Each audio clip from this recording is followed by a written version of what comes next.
이 새벽에 우리에게 주시는 하나님의 말씀은 다니엘 3장 1절에서 12절입니다. 제가 받들어 읽겠습니다. 느부갓네살 왕이 금으로 신상을 만들었으니 높이는 60규빗이요 너비는 6규빗이라. 그것을 바벨론 지방의 두라 평지에 세웠더라. 느부갓네살 왕이 사람을 보내어 총독과 수령과 행정관과 모사와 재무관과 재판관과 법률사와 각 지방 모든 관원을 느부갓네살 왕이 세운 신상의 낙성식에 참석하게 하매, 이에 총독과 수령과 행정관과 모사와 재무관과 재판관과 법률사와 각 지방 모든 관원이 느부갓네살 왕이 세운 신상의 낙성식에 참석하여 느부갓네살 왕이 세운 신상 앞에 서니라. 선포하는 자가 크게 외쳐 이르되, 백성들과 나라들과 각 언어로 말하는 자들아, 왕이 너희 무리에게 명하시나니 너희는 나팔과 피리와 수금과 사면금과 양금과 생황과 및 모든 악기 소리를 들을 때에 엎드려 느부갓네살 왕이 세운 금신상에게 절하라. 누구든지 엎드려 절하지 아니하는 자는 즉시 맹렬히 타는 풀무불에 던져 넣으리라 하였더라. 모든 백성과 나라들과 각 언어를 말하는 자들이 나팔과 피리와 수금과 사면금과 양금과 및 모든 악기 소리를 듣자 곧 느부갓네살 왕이 세운 금신상에게 엎드려 절하니라. 그때에 어떤 갈대아 사람들이 나와 유다 사람들을 참소하니라. 그들이 느부갓네살 왕에게 이르되, 왕이여 만수무강하옵소서. 왕이여 왕이 명령을 내리사 모든 사람이 나팔과 피리와 수금과 사면금과 양금과 생황과 및 모든 악기 소리를 듣거든 엎드려 금신상에게 절할 것이라. 누구든지 엎드려 절하지 아니하는 자는 맹렬히 타는 풀무불 가운데에 던져 넣음을 당하리라 하지 아니하셨나이까. 이제 유다 사람 사드락과 메삭과 아벳느고는 왕이 세워 바벨론 지방을 다스리게 하신 자이거늘, 왕이여 이 사람들이 왕을 높이지 아니하며 왕의 신들을 섬기지 아니하며 왕이 세우신 금신상에게 절하지 아니하니이다. 아멘. 오늘 말씀의 제목은 하나님 없이 사는 사람입니다. 다니엘서 2장 마지막에서 느부갓네살 왕은 다니엘의 강한 영적인 힘에 의해 일시적으로 믿음의 사람이 된 것처럼 보입니다. 그런데 다니엘서 3장에 오면 언제 그렇느냐라는 모습을 보여줍니다. 오늘 본문을 읽으면 2장과 3장에 나오는 느부갓네살이 동일 인물인지 의문이 생깁니다. 2장의 느부갓네살은 하나님의 존재를 믿는 사람처럼 보입니다. 그런데 3장의 느부갓네살은 하나님 없이 사는 사람처럼 보입니다. 다니엘에게 받은 영적 감화와 감동은 어디로 갔을까 생각이 듭니다. 왕은 순식간에 하나님께 받은 감화와 감동을 다 망각한 것처럼 보입니다. 왕의 마음 속에서는 하나님을 향한 마음이 곧 사라지고 제국과 권력에 대한 번민이 다시 시작됩니다. 그 고민의 결과는 무엇입니까? 그는 꿈에 나타난 바벨론 제국의 멸망 시나리오를 무효화하기 위해 꿈에 본 것과 같은 거대한 금신상을 만들어 세웁니다. 1절 말씀을 봅니다. 느부갓네살 왕이 금으로 신상을 만들었으니 높이는 60규빗이요 너비는 6규빗이라. 그것을 바벨론 지방의 두라 평지에 세웠더라. 높이가 대략 27m입니다. 너비가 2.7m인 높다란 금신상을 평지에 세워 놓습니다. 아마도 느부갓네살 왕은 흐뭇했을 겁니다. 이 정도 신상이면은 꿈에서 보았던 그 일이 일어나지 않을 것이다 라고 생각했을 것입니다. 왕은 자신의 바벨론 제국이 산산조각 날 수도 있다는 두려움 때문에 극단적인 국가 숭배 정책을 도입합니다. 다니엘이 해몽한 신상에 관한 내용은 오히려 자신의 권력을 강화하기에 너무나 좋은 재료가 됩니다. 그래서 그는 다니엘이 전한 하나님의 메시지를 자기 이익을 위해 활용하기로 결정합니다. 이제 이 신상에 대한 낙성식을 합니다. 2절 말씀을 보면은 총독도 수령도 행정관도 또 모사와 재무관과 재판관과 법률사와 각 지방의 모든 관원들을 낙성식에 참석하게 합니다. 이제 낙성식에 다양한 관료들을 불러 모아놓고 이제 이 식을 집행하는 집례자가 큰 소리로 외칩니다. 5절 말씀을 보시면은 느부갓네살 왕이 세운 금신상에게 절하라 라고 선포합니다. 긴장한 채 도열해 있는 사람들의 의지를 압도적인 위엄으로 순식간에 사로잡습니다. 그 순간 집단 체면에 걸린 사람들처럼 모든 참석자가 일제히 온몸을 굽혀 경배했을 것입니다. 우리 드라마나 영화에서 일제강점기 때에 일본 제국주의가 우리의 민족성을 말살하기 위해서 신사참배를 강요한 적이 있었죠. 그때 어떻게 했습니까? 넓은 광장에 사람들을 모이게 한 이후에 어떠한 신호를 보내고 그러면 단체로 경배했던 일이 있었습니다. 마치 이와 같은 일이 벌어진 것입니다. 이를 위해서 느부갓네살은 다양한 악기를 동원합니다.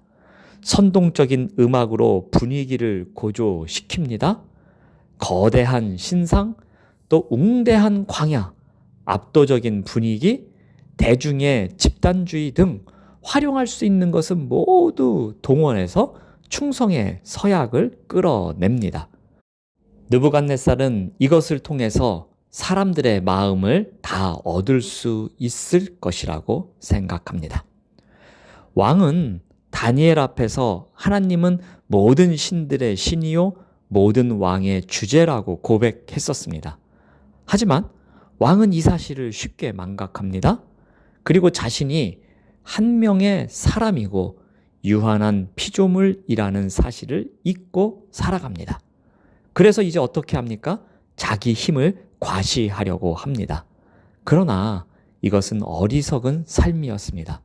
하나님 없이 살아가는 삶이었습니다.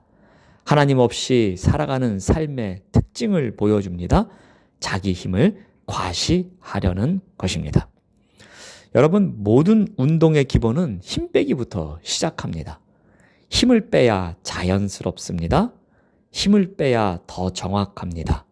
힘을 빼야 더 나은 성적을 얻을 수 있습니다.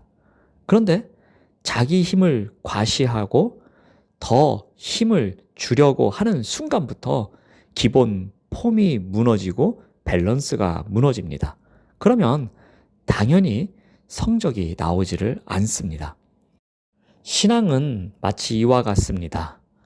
하나님 없이 사는 사람의 모습인 내 힘을 더 주려고 하는 것의 반대인 내 힘을 빼는 것, 그것에서부터 이 신앙이 시작됩니다.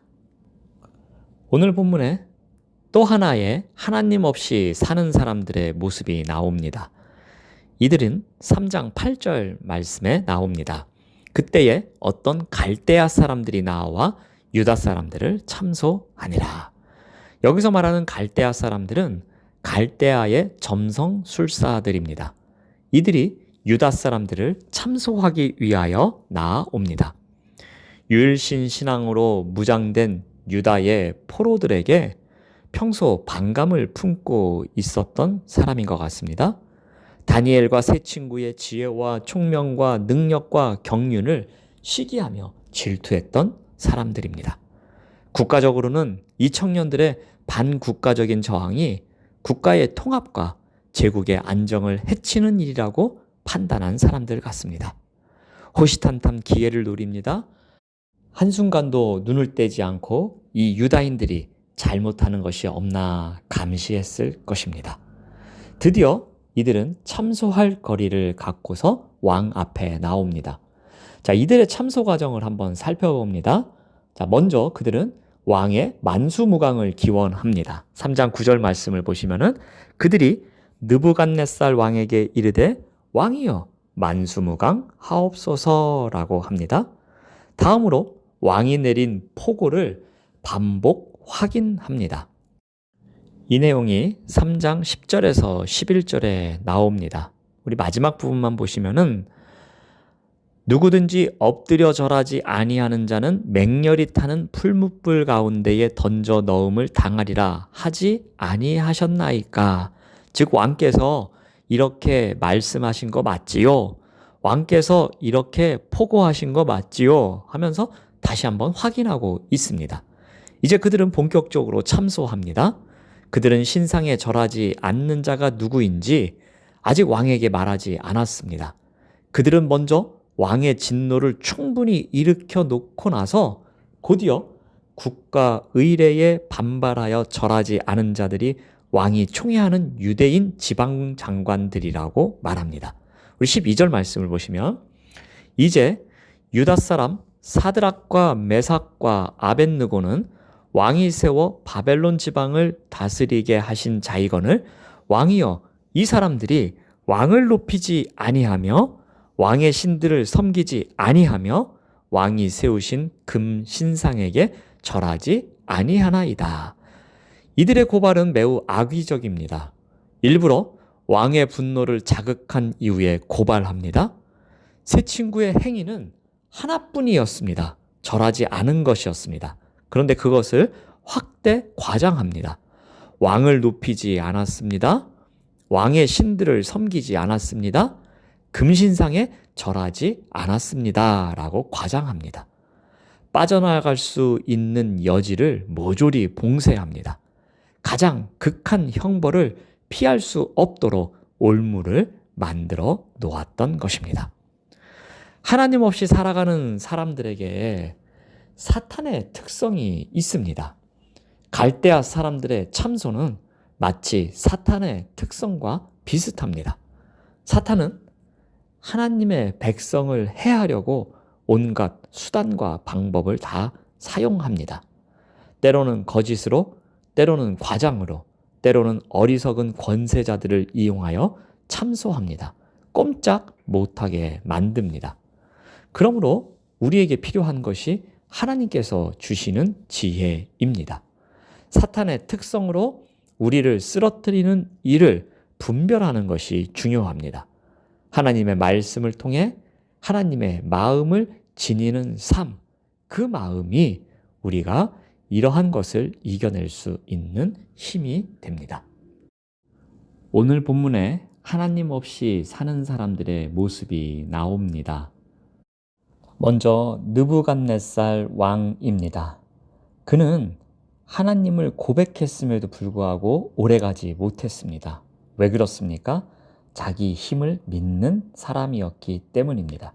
하나님 없이도 자기 힘으로 충분히 살아갈 수 있다고 생각했던 사람이고 그러한 삶을 살았습니다.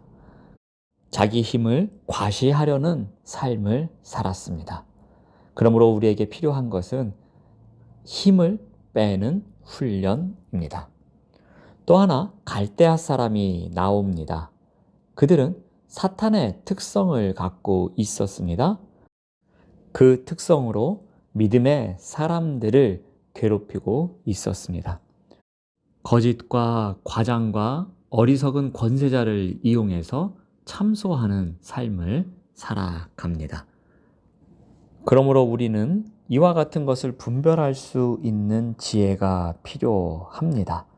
하나님의 마음을 갖는 훈련을 통해 이와 같은 지혜를 배우기를 노력해야 할 것입니다. 기도하겠습니다. 하나님 감사합니다. 오늘 하루도 나의 힘을 빼고 하나님을 의지하는 삶을 살아가게 하옵소서. 또한 사탄의 마음을 분별할 수 있는 지혜를 갖고 살아가도록 인도하여 주시옵소서. 예수님의 이름으로 기도드립니다. 아멘.